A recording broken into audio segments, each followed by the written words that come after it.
What up, y'all? It's your girl, Ginger Jones, and I'm coming through with a little something different for you today. So today, I am going to read you a chapter from this hood classic called The Coldest Winter Ever.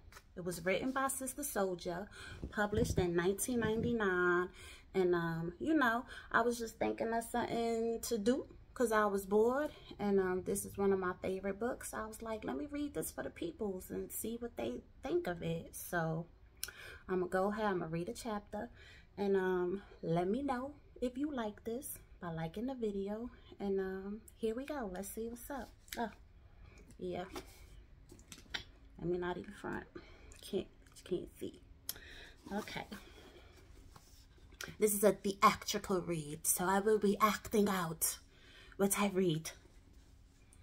I never liked Sister Soldier, straight up. She the type of female I like to cut in the face with my razor. But before I get heated just talking about her, let me make it clear who I am and where I stand. Don't go jumping to any conclusions either. All of y'all are too quick to jump to her defense without knowing what somebody up close and personal thinks. When it come right down to it, those are the ones who really count. The people who was there, who seen it all. Hell, you can't smell nobody breath through a camera. You can't even see their pimples. So you know that TV shit ain't real. Don't run ahead of me. Don't run ahead of me. Let me take my time and tell my story. Brooklyn born. I don't have no sob stories for you about no rats and roaches and pissy pew hallways. I came busting out my mama big coochie on January 28th, 1977, during one of New York's worst snowstorms. So my mother named me Winter. My father, Ricky Santiago, was so proud of his new baby girl that he had a limo waiting to pick my moms up from the hospital. The same night I got home, my pops gave me a diamond ring set in 24-karat gold. My mom said my finger was too small and soft to even hold the ring in place, but he insisted that he had a guy who would have it adjusted just right. It was important for me to know I deserved the best. No slum jewelry, cheap shoes, or knockoff designer stuff. Only the real thing. We lived in the projects, but we're cool with that. We weren't waiting for a damn thing. I had 3 aunts, 4 uncles, a whole slew of cousins. As far as we were concerned, it was live for all of us to be chilling in the same building, or at least the next building over. We never had to worry about getting into fights because around our way, we had reputation. Plus, it was plain and simple common sense. If you put your hands on anybody in the family, you would get jumped by the next oldest person in our family. And so on and so on. Sooner than later, we didn't even have to say a word. Everybody understood our family had the neighborhood locked down. It wasn't worth the trouble. Our apartment in the projects was dipped. We had royal red carpets on the floor, top-of-the-line furniture, a fully loaded entertainment center, equipment, and all that good stuff. I loved my pops with a passion. He was the smoothest ninja in the world. When he came into a room, he made a difference. His cologne came around the corner introducing him before you could even see him. He spoke softly, with deep seriousness. He was light-skinned, tall, curly black hair, and a fine, thin mustache to match. He was medium build, definitely in shape. The thing that stood out about him was his style. His clothes were crisp, expensive. He never wore the same shirt twice. He could do it like that because he was smart. He never used the drugs he sold. He collected his money on time and made examples of any fool who tried to cheat him. He had a saying, 1 copper penny, 1 finger. All the ladies loved him, but he wasn't what I would call a ladies' man. He never had no girlfriends. At least no female ever called the house trying to front on my mom's. I can't recall any incidents involving other women, accusations, or any uncomfortableness. He was a family man. Everybody in the whole world knew my mom's was his wife, his one and only, his soft spot even. Moms and pops had been young lovers, and unlike a whole lot of ninjas, they stayed together. She was 14 when she had me. Folks said she looked great during pregnancy and would switch her ass around the neighborhood, flowing easy like water. She would wear her fine Italian leather stiletto heels, even in her 7th month. Moms had everything by the way of clothes and anything else you could think of. Her mahogany skin was smooth like a Hershey bar. When she went anywhere, she was well coordinated. If she had on a zebra skin hat, she sport the zebra skin pants and would have a zebra skin pattern on all 10 nails. She even had the Victoria's Secret zebra pattern panties and camisole. What separated her from every other woman any of us knew was she just had so much class. While the others were putting their imitation leather and zebra skins on layaway piece by piece, Mama wouldn't be caught dead without her shit perfectly arranged.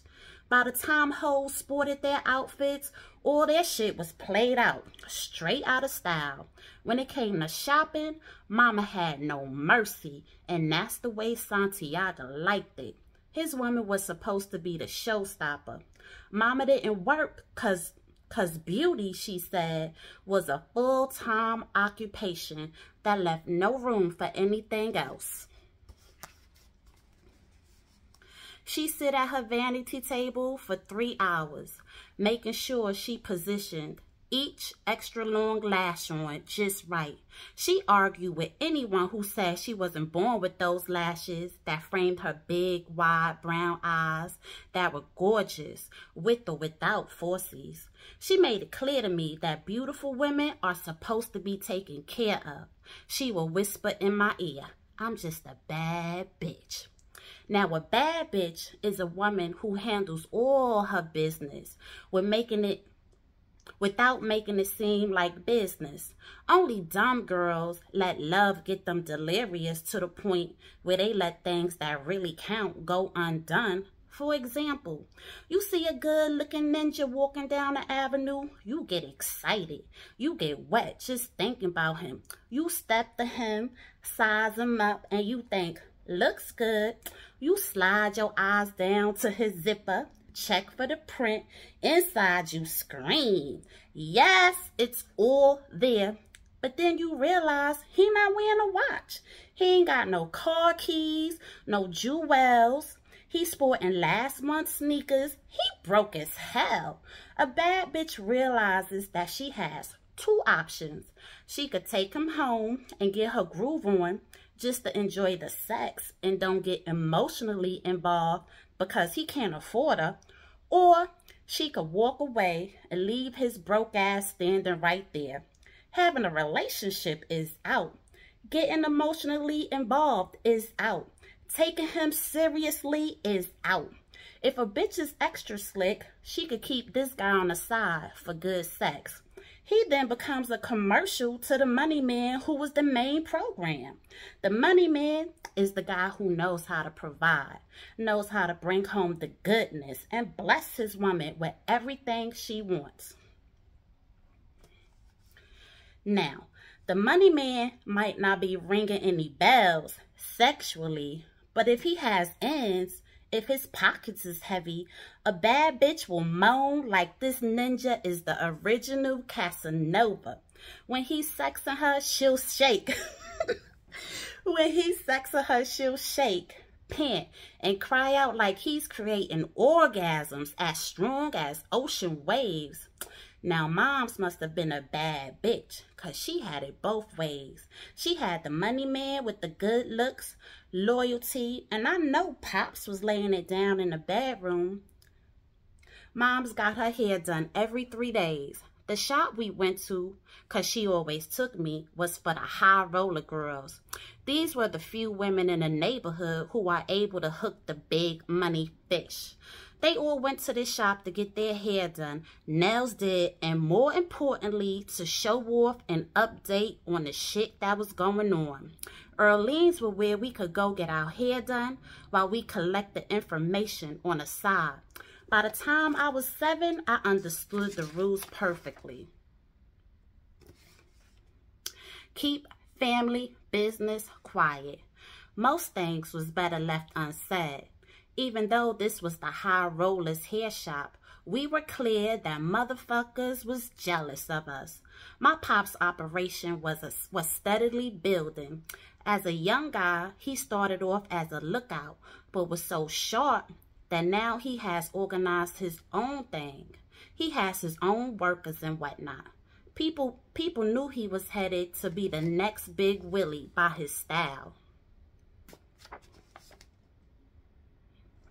He was respected for his product, which was never watered down, always a fair cut for your money. So me and my moms would catch those jealous glances, but we threw them shits right back. Our attitude toward other females was, hey, your man works for my pops. Now bow down to the family who put food on the table for you and yours.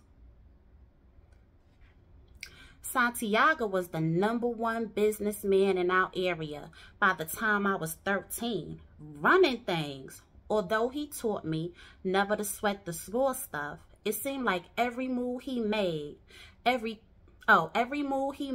thought about carefully. I would hear his keys unlocking the first door into our apartment. Then the men he was with, his workers, they would stand in the limited space between the first door and the heavy metal second door that actually led into our place and talk. After they handled their matters, you would hear the first door open, then slam again. Pops would lock it, then unlock the second door to come inside. Whatever pressure he felt, whatever weight or business he had was left in between those two doors. Because when he came inside, he brought his sexy smile, excited eyes, and power along with him. He would show us all love. He would have whatever any of us had asked him for in his pocket, no matter how small the request, down to a Snickers bar. If any of us had a problem of any kind, we could ask him, and he make the answer so simple that I would wonder how I couldn't have figured it out myself. If something was on his mind, he go in the back to a private room. We had Woody the Carpenter build. We had Woody the Carpenter build and pull out his chessboard. Funny thing was, he wouldn't play with anybody, just against himself. When I asked him why, he say, I know how I stay on top, baby. I look at life from every position. I play from every side. You gotta know what each man on the board is thinking, down to the littlest motherfucker like the pawn. Now, Daddy would explain that the other players are quick to sacrifice or ignore the pawn, but he was too smart for that. The pawns are my soldiers, he would say.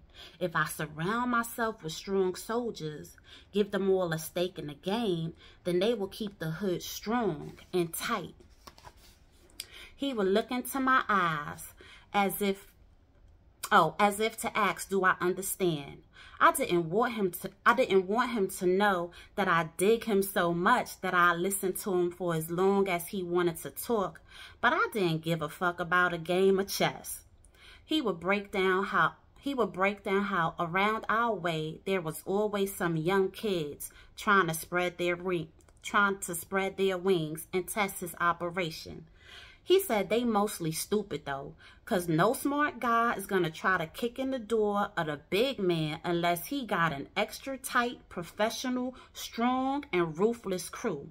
But every now and then, some dumbass kid who has seen too many Scarface type movies will try to overtake what can only kill him. He loses, Santiago said, knocking the Black King over on the chessboard. He loses because he never understood the game.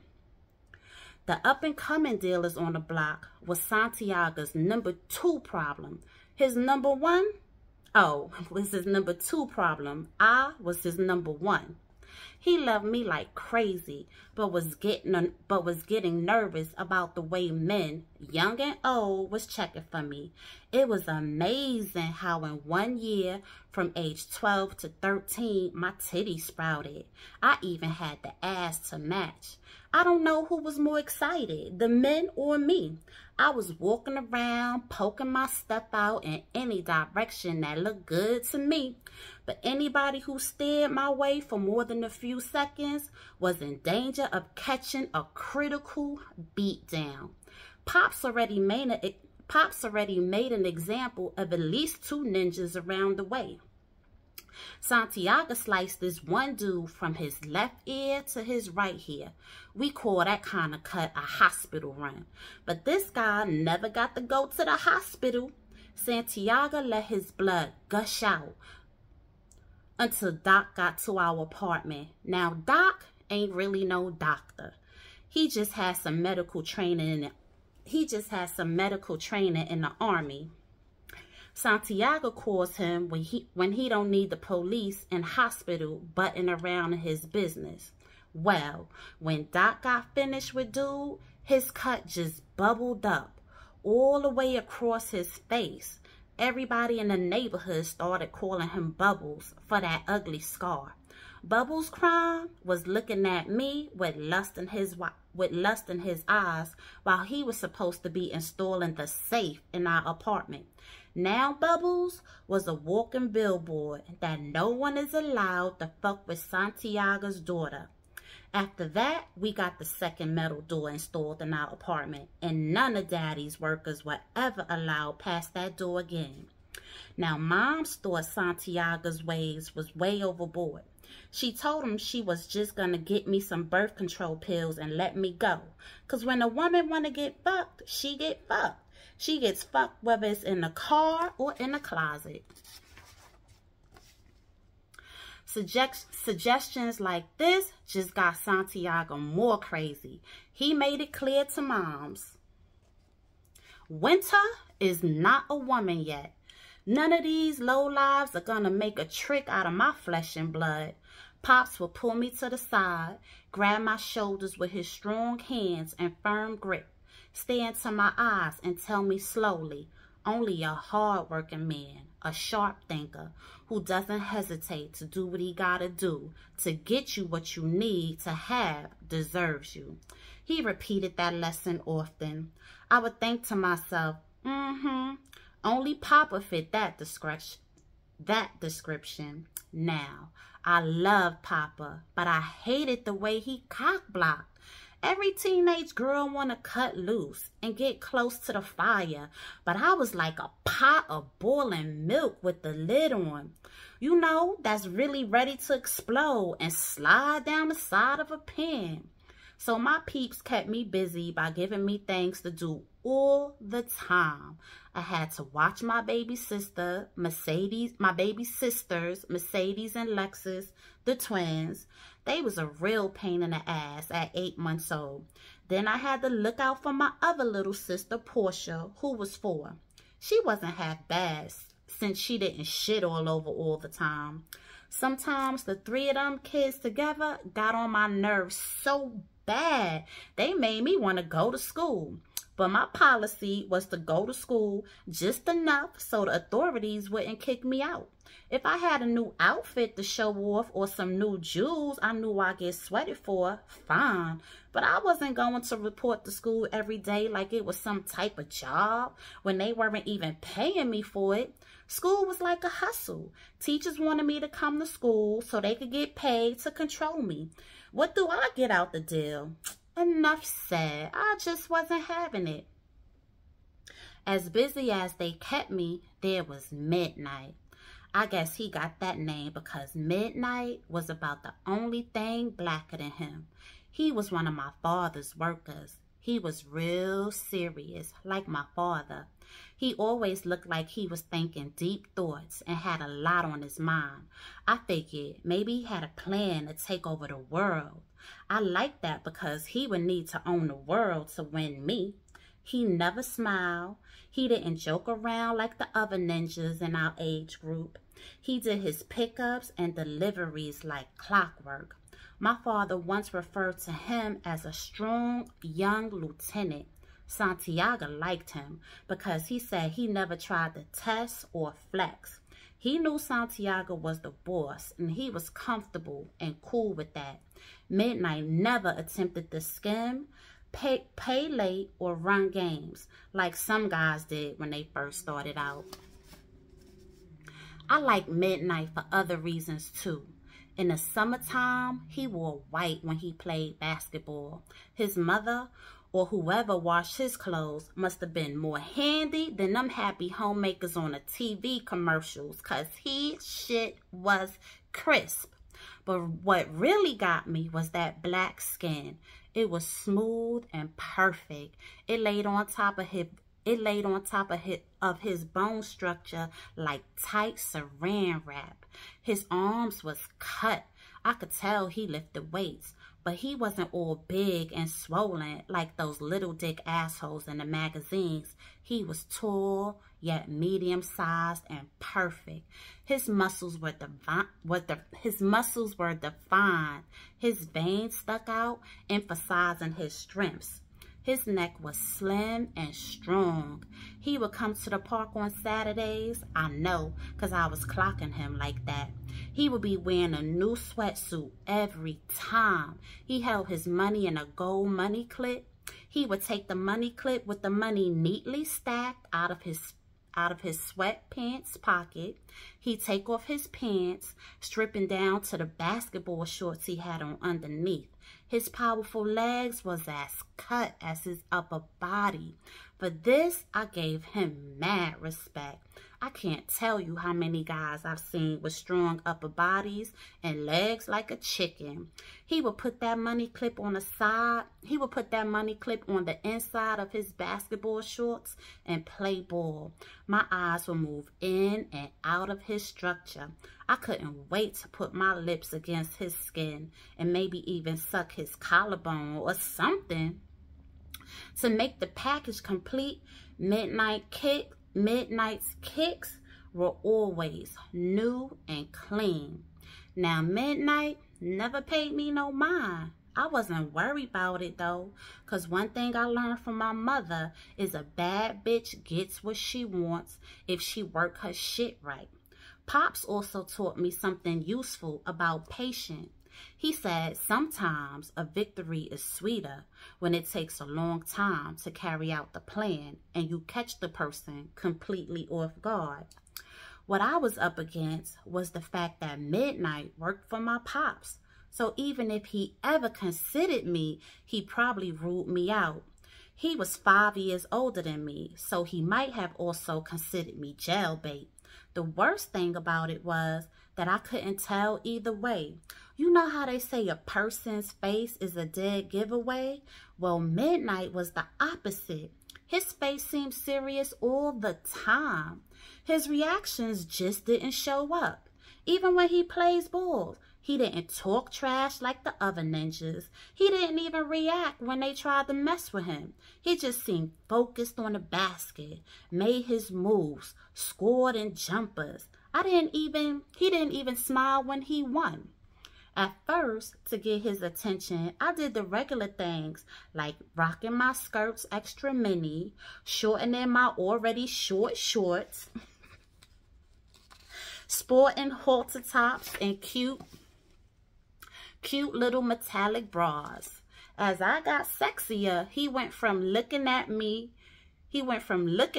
almost to never looking at me at all. While in his presence, or at least when I was in the same park,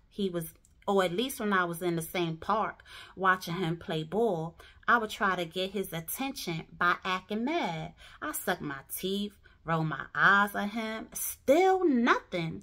So I decided to make him a long shot project. Meanwhile, I had my own fun stuff going on.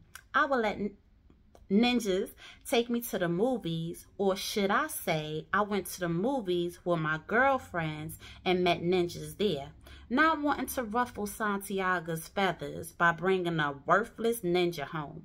Sometimes we would just chill at my girl Natalie's apartment. Her mom's was never home, so we had free run of the place. Getting my first sugar daddy was no problem. His name was Sterling. I met him in Lower Manhattan at a grocery market when I ran in to get some chapstick on a fickle autumn morning. I guess my style just overwhelmed him, because instead of reaching into the cash register and giving me my damn change, his eyes was sliding in between my breasts like he wished he could be one of my gold chains. I recognized him immediately as a sucker, somebody I could take for all he had. All his thoughts showed on his face. It was clear that I had his full attention as I gave him a blast of ghetto attitude. I put my hands on my hip, saying, "My money or your life." He looked startled. Stopped staring and counted out my change. I laughed. "Do you need a receipt?" he asked, with his enthusiastic, corny ass trying to prolong the conversation. "If that's all you got to offer," I said, with a serious look sprinkled with sexiness. He gave me my money and cleared his throat, turned from the register with his cheap white dress shirt and $2 tie, and followed me as I walked toward the door. I guess he had it like that. He could walk away from the register because he was the store manager. "So what's your name?" he asked, looking like he thought he could actually make some progress with me. "Winter," I said, rolling my eyes with disinterest. "You live around here?" "Brooklyn, baby, no doubt." The rest is history. He got paid every 2 weeks, and so did I.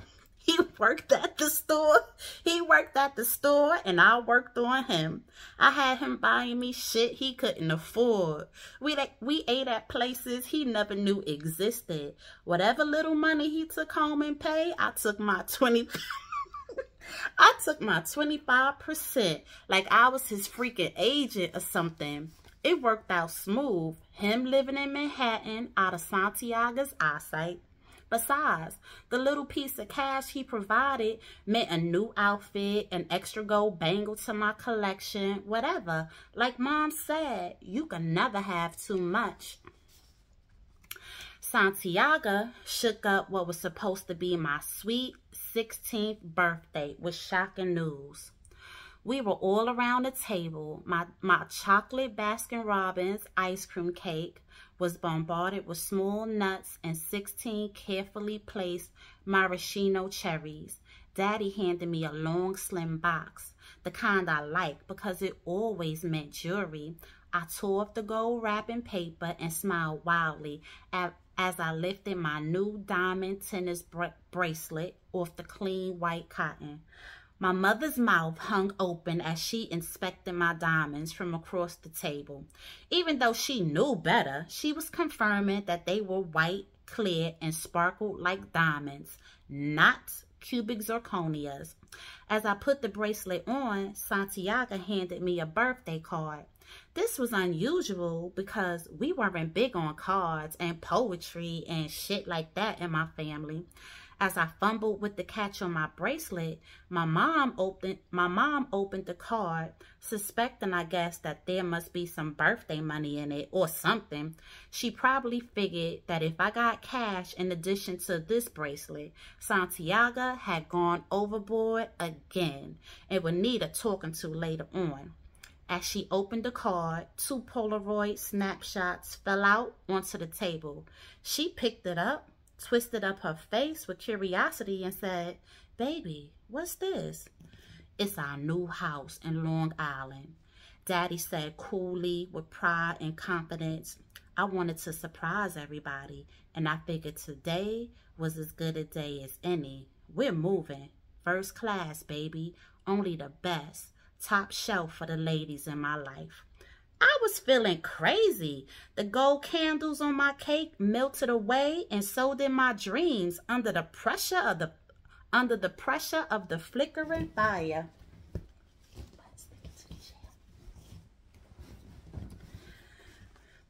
All I knew was the projects. It was where my friends, family, all my great adventures were.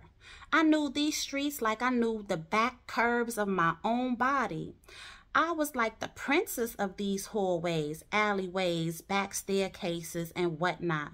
What was the point of moving? Santiago always said you gotta live where business is to avoid a hostile takeover.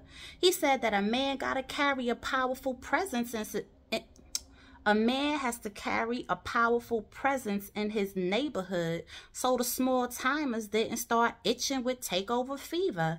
Now it was like we was cutting out. So I did something that I normally would not do. I questioned Santiago. Why? What's the point? Why are we about to do something that you said we would never do? Santiago simply said, baby girl, things is on a new level. It was cool to rest my head here in the past, but my business is bigger and better than ever. I can't let them get too familiar with the routine. I gotta switch up, keep them guessing. Me, Mama, and Portia were all seated, stiff and silent. The babies didn't know what the fuck was going on. Surprise swirled around, strangling us. He continued, everyone can't handle my success. Eventually, some fool will snap out of order and try to bring it to me by hurting one of my girls. His long fingers pointed at us. His eyes locked into each of our eyes individually. He was making good sense, but I was still vexed. I figured, yeah, sounds good and all, but I'm not down with the idea of running from a fight. It's just straight up, not Santiago style. Santiago picked up on my expression quickly and said, now you know I don't run from no war. I'll take on anybody who wants to bring it to me. But what I'm not having is nobody fucking with my ladies. If they want war, let it be man to man and only the men. It seemed like Santiago knew something he wasn't telling us. He was dead serious, and I knew that his statements were coming from somewhere. This place, he added, holding up the picture, his finger pointing out the mansion. This is a safe place. Man, wait till you see it. Shit is laid out so nice. It's like heaven. The rules for our move out of Brooklyn were clear and non-negotiable. Don't talk about it. We knew no matter how silent we were, there would still be chatter. My mother's brothers and sisters and their husbands and boyfriends, or who worked for Papa, would definitely have something to say. That didn't matter, Santiago said. I'll take care of everything. Just don't add to it. In my last few days, everything was moving like a slow motion film. Shit that stank more. Anything sweet seemed even sweeter. I spent all my extra time with my girls. We were mad tight. Many of us born and raised in the same spot. Take me and Natalie, for instance. We did everything together. We even got our cherries busted together and lied to each other about how good the first time felt. When the truth was, those big old things ripped out tight little 12-year-old tunnels apart. We fought over whose date was finer, even though Jamal and Jacob were twins. But I knew Jamal was cuter because he had a fine black mole on his right cheek. And that shit was sexy. Natalie said Jamal was the one who made my titties grow. Because after me and him started getting down, I went from flat-chested to all eyes on me. When my girl Tashi had beef with these chicks from around the corner, me, Nat, Zakia, Simone, Monique, Reese, all of us, we took our jewels off, we greased up our faces, braided down our hair, and had our razors under our tongues. We was ready to go to war. Before blows could be thrown or razors spitted out, the big doofy girl from the other crew, who was supposed to scare us, shouted out, "Yo, that's Santiago's daughter. You crazy. I ain't fucking with her." Then the chicks we were supposed to be fighting started fighting each other, because some of them wanted to fight and some of them didn't. So we started running toward them. We charged those bitches and they flew. We ran till we got tired and cracked up laughing at how stupid they was. I know one thing, they never fucked with Tashi again. We blew trees together. Then we got so hungry, we ate 4 family-sized bags of nacho cheese Doritos and watched our girl Asia, the only chubby one in our crew, throw up from the bellyache. Hell, we went from patent leather shoes at 5-year-old birthday parties to matching tomboy outfits and bras to fighting over who titties was bigger. Shantae, who was older than us, taught us all the sexual positions. She let us watch while she got down with boys when her mother was at work. She liked the idea of being our teacher. She even taught us how to suck up. We had our first beef patties and cocoa bread, bun and cheese, ginger beer, all that together, because our girl Carmen was from Jamaica and used to take us to the spot where the dreads chilled. She taught us how to dance like Jamaican wonders by moving our bodies slow and sexy like caterpillars. But none of us took fashion tips from her because her gear was out of this world. There was nothing we hadn't been through, including going to the funeral for Neek, whose mother pushed her off the roof after she found out her man had been fucking her on the side. I was gonna miss BK, the music, the vibes, the hot dog, and mostly the streets. It didn't matter what no one said. Brooklyn is the shit, #1 in my heart. No one was supposed to know we were leaving, but on our last day there, Natalie, who had a way of finding out all and any dirt on anybody, said to me out the blue, "I'm trying to get my mother to get our long distance turned back on so I can make long distance calls." When we parted, she said, "Stay real, don't switch up on us, bitch." We left in the evening. The whole thing was casual, like we were just going out to dinner or some shit like that. We didn't take nothing with us because Santiago said we didn't need it. Alright, y'all. That was chapter 1. I made some bloops and blunders because, you know, I'm reading out loud and I am not a teacher. You know, the book is a little vulgar, so I did try to switch some words up or whatnot, but just doing something different. Chapter 1, Coldest Winter Ever. Let me know what you think. Let me know if you want to hear more of this, you know, and like the video and subscribe. I've been talking too much. My mouth is dry. I was getting thirsty. But anyway, peace out. Love y'all.